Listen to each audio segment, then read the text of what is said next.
plenty of room. What's that Nintendo product where you have to stand on a board? Oh, the Wii Fit. Yeah, they had me doing that. Consistently better than Nintendo. It was awesome. It was great, Tommy. Cool. An hour. We did fill up 100 minutes, son of a bitch. We got 10 minutes to spare. There you go.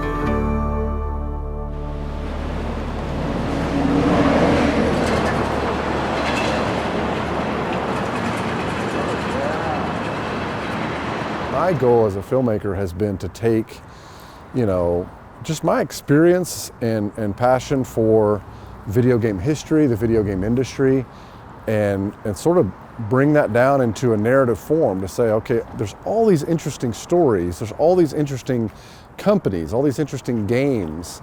There's a story behind every game and every game studio, every developer, every publisher, all the first party, Nintendo, Sony, Microsoft, Sega.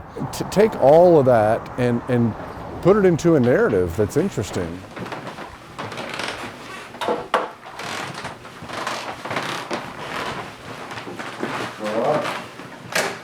Yo, what's up, man?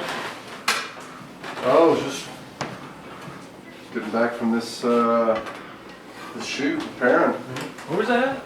I've been telling everybody we talk to, I mean, if you have any archival pictures of anything, I mean, it helps so much to have stuff to cut to. I do. I have little goofy stuff. Okay. Ashton Kutcher kissing my hand. Oh, really? Yeah. All kinds of crazy stuff. Okay. The process for booking interviews and finding talent and reaching out is varied. There's a lot of Nintendo veterans, people that worked for the company that are now either living in Seattle or somewhere else.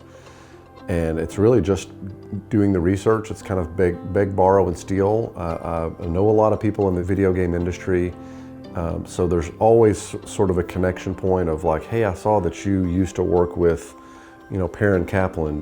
Do you have a connection to her? Can you connect me to her?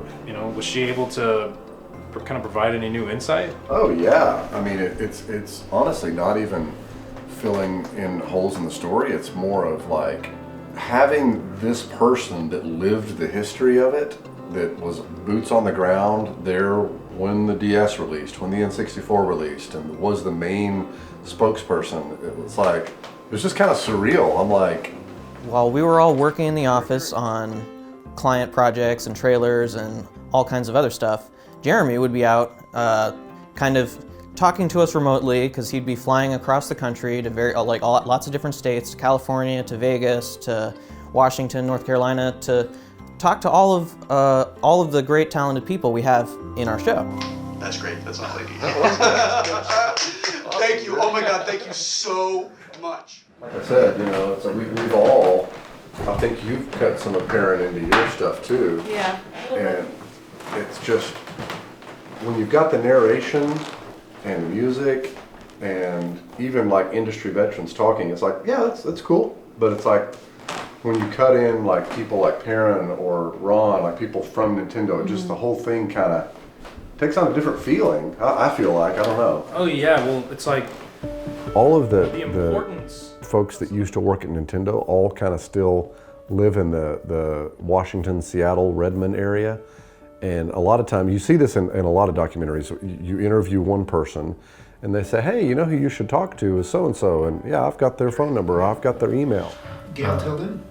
Gail, yeah, I talked to Gail's daughter, I think it was, because I got her number and called, and a young lady answered, and I said, is this Gail Tilton? And she said, no, that's my mom. Yeah, it's, I want to say... Right, but it's still really interesting. Like, Perrin talks about her, oh yeah, she took one of her little Hanafuda cards and made it into a little lapel pin that she can wear. Yeah. I have one that's really pretty. It's got sparkles and it's a flower, and I turned it into a pin. It's pretty cool. Yeah. Nice. Stuff like that. Well, it's like when Howard Phillips was like, we had that little Game Boy sitting there, and he just naturally kind of picked it up, and it was just like, We'll talk about it. So yeah, let's start with. You know what? I have my original Game Boy. Do you? Those moments you don't really plan for, but you happen to be rolling, and it's just like, oh man, that's such a good moment. Yeah, such like things that you'll miss if you're not paying attention. Your plan for a documentary can go off the rails pretty quickly. And if you're not prepared to understand that element, it can cause you a lot of anxiety and stress and worry, because you want to tell one story and you want it to be this thing that's in your head and that you've written out and you've scripted and storyboarded and you know, you've got this little story you want to tell, but that all kind of changes because you aren't necessarily in control of that. But one day, one cold winter's day, he said, "Oh, take the soup away, oh, take the nasty soup away. I won't have any soup today." Setting up interviews is always, you know, it's a different location, it's different lighting, it's sometimes a different crew. A lot of times I'll take my crew from Mediajuice with me, but there are times where we've got a full production slate, and I've got crews in LA and Seattle and New York and people that I've worked with. So matching the style of framing and lighting across different crews and different locations. Sometimes it's in a hotel room, sometimes it's at somebody's house. You kind of create a style guide that I can give to other camera ops, and depending on the scenario, just try to match it so it looks somewhat all in the same world. What your thoughts were of this new company, Nintendo, bringing life to a dead industry in America? Right. Well, back in the 80s again, I was at Mattel, and I was president of the toy division, and Mattel had many divisions. It owned Ringling Brothers Barnum and Bailey Circus. It owned Intellivision as a separate $350 million division. It owned As crazy as it sounds, they've all, it's like, my parent told me, it's like, she said she's gotten so many requests to do this, but we are the second people that she said yes to is for a documentary. Interesting.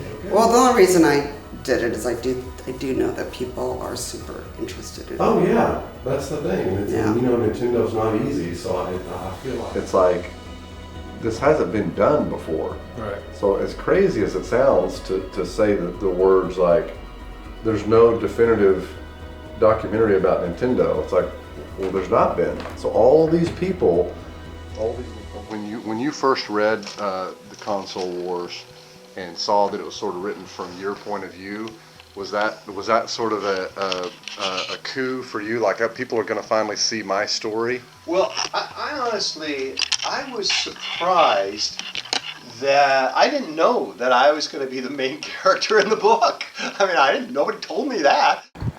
We're preparing our loadout for a trip to Boston. Everybody say hi. Hey-o! What's going on? Ray's got the 80s front mullet going on today. Loading out a case here. Kind of traveling light today. Traveling to do documentary is, you just kind of got to be up for anything.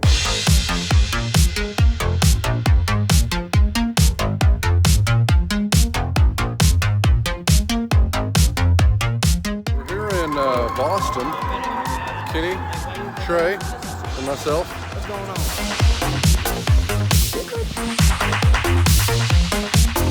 Setting up an interview.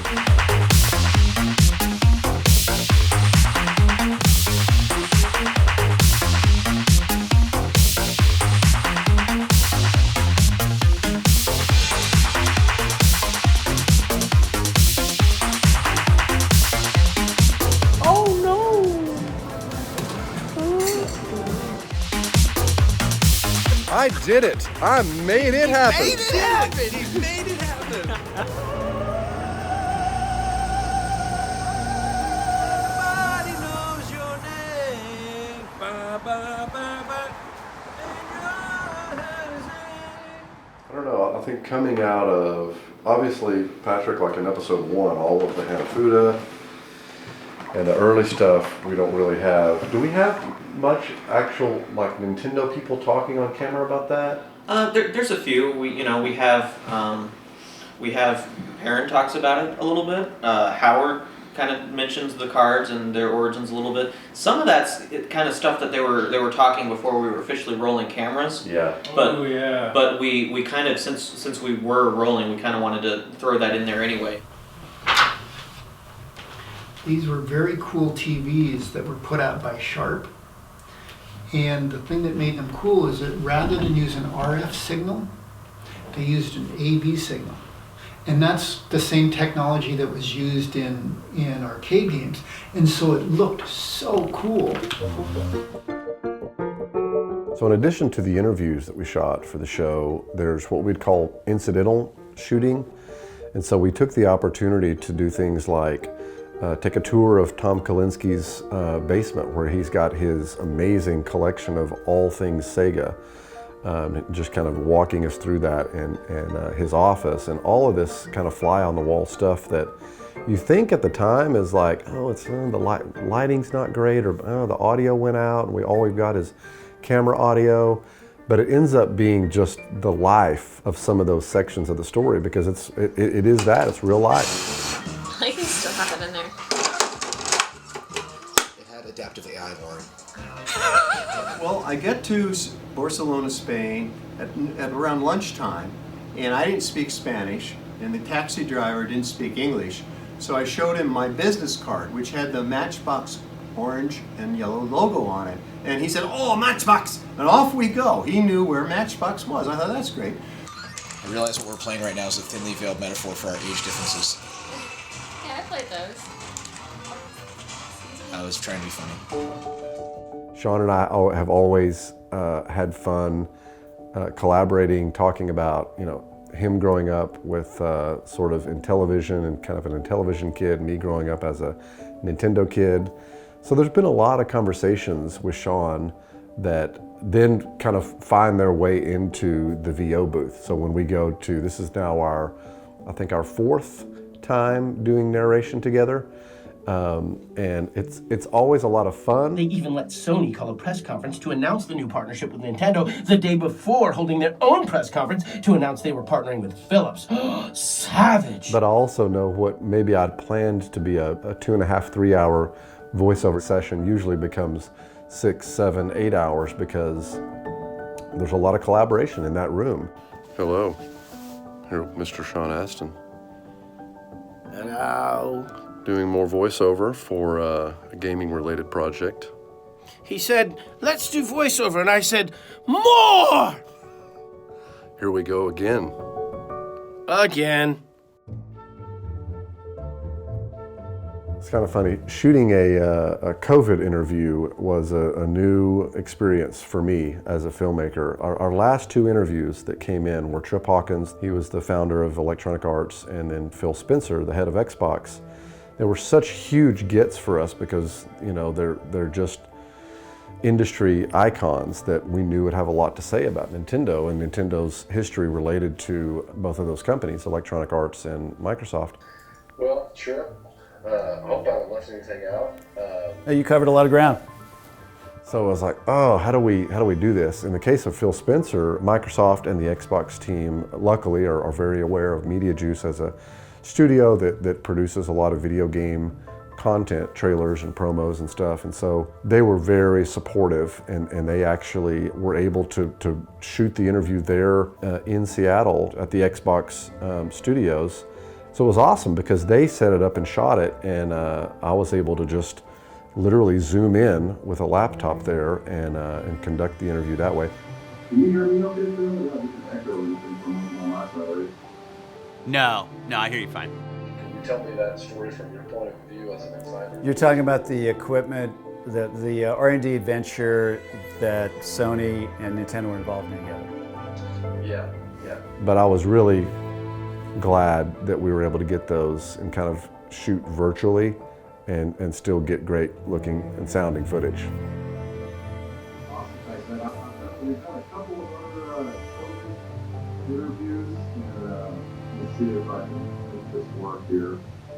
See if we can do a sort of virtual. Hey, wait a minute. I didn't know I could wear shorts. Look at this guy.